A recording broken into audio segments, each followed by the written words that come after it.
అమ్మ ఇప్పుడు ఈ ప్రొడక్షన్స్ వాళ్ళు ఉన్నారు కదా, పాడతా తీయ ప్రొడక్షన్స్ వాళ్ళు ఇప్పుడు ఈ జడ్జీలుగా వీళ్ళని కొంతమందిని ఎన్నుకున్నారు. వీళ్ళు ఇప్పుడు జడ్జిగా వచ్చినందుకు వాళ్ళ గౌరవాన్ని నిలబెట్టుకోవాలి. ఇప్పుడు ఈ ప్రవస్తి అన్న పాప ఎవరైతే ఈ పాప ఉందో ఆ పాప మంచిగా పాడిందా ఎలా పాడిందా అన్నది వాళ్ళకి తెలుసు. ఆ పాట మంచిగా పాడిన దాని మీద వీళ్ళు మాట్లాడాలి. అది కాకుండా అది పక్కన పెట్టేసి బట్టలు బాగాలేవని, బొద్దుగా లావుగా ఉన్నవని కొన్ని కామెంట్లు చేయడం, దాన్ని కొంచెం ఏదో రకంగా టీచ్ చేయడము. ఈ జడ్జీలు అన్నప్పుడు వీళ్ళ వాల్యూని వీళ్ళు నిలబెట్టుకోవాలి. వాళ్ళది ఎప్పుడు ఒక లెవెల్గానే ఉండాలి. అలా కాకుండా ఒక అమ్మాయిని అని కూడా చూడకుండా వీళ్ళు ఎందుకు ఇలా మాట్లాడవలసి వచ్చింది? అమ్మాయిని మరి హర్ట్ అవుతుందని చూడకుండా వాళ్ళకు ఉంటారు. ఎవరైనా అమ్మాయి అంటే అమ్మాయి, తనకి కూడా హార్ట్ ఉంటుంది. మరి ఆ అమ్మాయికి హార్ట్కి టచ్ అయ్యే మాటలు వీళ్ళు ఎందుకు మాట్లాడవలసి వచ్చిందమ్మా? ప్రొడక్షన్ హౌస్ వాళ్ళు పార్టిసిపెంట్స్కి ఈ ప్రొడక్షన్ హౌస్కి మధ్యన ఉండేటువంటి ఒప్పందాన్ని ఒక అగ్రిమెంట్ రూపంలో తయారు చేసి దాని మీద వాళ్ళ అంగీకారాన్ని సంతకం రూపంలో తీసుకున్న తర్వాత వాళ్ళు ఎంపిక చేసిన గాయకులు లేదా ఆ ప్రోగ్రాంలో పాల్గొనేటువంటి టెక్నీషియన్లు అలాగే జడ్జిలు వాళ్ళందరినీ కూడా నిర్ణయించడము, ఎంపిక చేసుకోవడము, ఆ తర్వాత కార్యక్రమాన్ని ప్రారంభించడం జరుగుతుంది. అదేవిధంగా ప్రవస్తి కూడా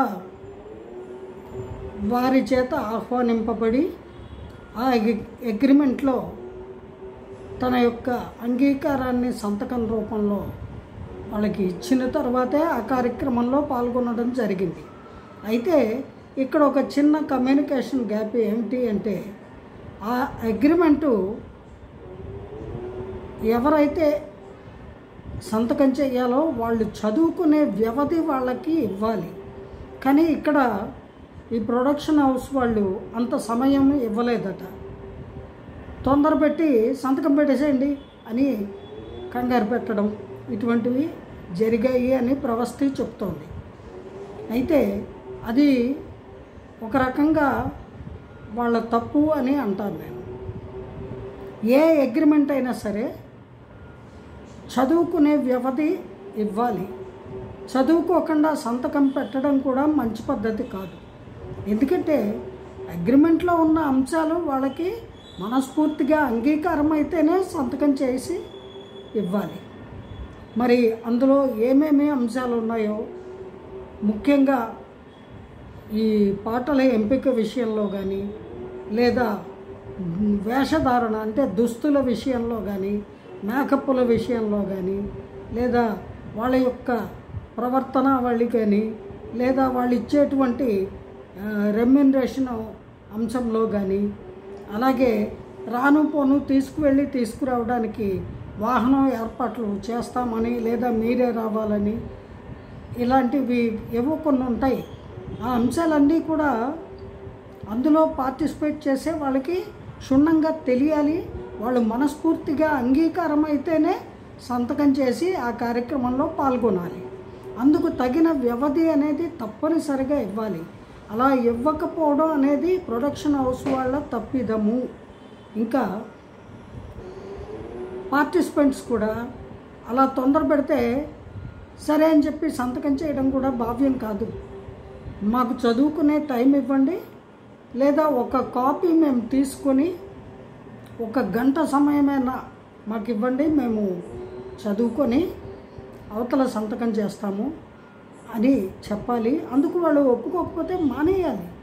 అంతేకాని ముందు సంతకం చేసేసి అందులో ఏమున్నాయో తెలియకుండా తర్వాత వాళ్ళు ఇలాంటి తేడాలు వచ్చినప్పుడు ఇదిగో మా అగ్రిమెంట్లో ఇలా ఉంది, నువ్వు అంగీకరించావు అనే ఆస్కారం ఉంటుంది. అందుకని ఇటువంటి అంశాల్లో ఇరు పక్షాల వాళ్ళు జాగ్రత్తలు తీసుకోవాలి. ఇంకా జడ్జెస్ అక్కడికి వచ్చేది ఆ కార్యక్రమంలో ఉన్నటువంటి వాళ్ళ బాధ్యత నిర్వహణ వరకు మాత్రమే పార్టిసిపేట్ చేయాలి. అంతేగాని వాళ్ళ యొక్క ఎమోషన్స్, వాళ్ళ యొక్క ఫీలింగ్స్, వాళ్ళ యొక్క పెద్దరికాన్ని, వాళ్ళ యొక్క ఎమోషన్స్ని, ఈగోస్ని, వాళ్ళ యారగెన్సీని, వాళ్ళ లోపల ఉన్నటువంటి భావాల్ని అక్కడ వ్యక్తీకరించవలసినటువంటి పర్సనల్ ఇంట్రెస్ట్ని ప్రదర్శించవలసినటువంటి అవసరము, అగత్యము ఎంత మాత్రము లేదు ఉండదు. అది తప్పు కూడా. కేవలము ఒక కార్యక్రమానికి మీరు జడ్జెస్గా వచ్చినప్పుడు ఆ కార్యక్రమంలో మీ యొక్క విధి విధానం ఏమిటి, ఆ కార్యక్రమానికి సంబంధించిన బాధ్యతలు నిర్వహించడం వరకే యాజ్ ఏ జడ్జెస్ అనే అంశాన్ని గుర్తుపెట్టుకోవాలి. లేకపోతే మీరు ఎంత ఉన్నత స్థాయిలో ఉన్నా కూడా అక్కడి నుంచి డామ్మని లోయలో పడిపోయినట్టు అయిపోతుంది. ఇప్పుడు పప్పిషేమావలా అయ్యారా లేదా? మీ యొక్క చేష్టలు, మీ యొక్క మాటలు ఆ లేత మనసుని గాయపరిచాయని, అలా మరెంతమంది మనసులు గాయపడ్డాయో వాళ్ళు మీకు ఎదురు తిరిగితే లేదా మీ తప్పొప్పుల్ని ఇలా వేలెత్తి చూపిస్తే వాళ్ళకి భవిష్యత్తులో సినిమా పరిశ్రమలో పాడే అవకాశం రాదేమో, మీరు రానివ్వరేమో అనే భయంతో వాళ్ళు మనసులోనే అవన్నీ అదిమి పెట్టుకొని పైకి నటిస్తూ ఆ బాధని ప్రదర్శించకుండా వాళ్ళు లౌక్యంగా ముందుకు వెళ్ళిపోతున్నారు. కానీ ఈ పాప అలా కాదు, న్యాయబద్ధంగా, ధర్మబద్ధంగా, కొంచెం సత్య హరిశ్చంద్రుడు టైపు అలా ఉండడం తప్పేం కాదండి. ఎప్పుడో ఒక సత్య హరిశ్చంద్రుడు ఉన్నాడు, ఇప్పుడు ప్రవస్థ అలా ఎందుకుంది అని అడిగే హక్కు లేదు. నిజానికి అందరూ కూడా సత్యవ్రతులై ఉండడానికి ప్రయత్నించాలి, కానీ ఏ ఒక్కరూ అలా ఉండరు.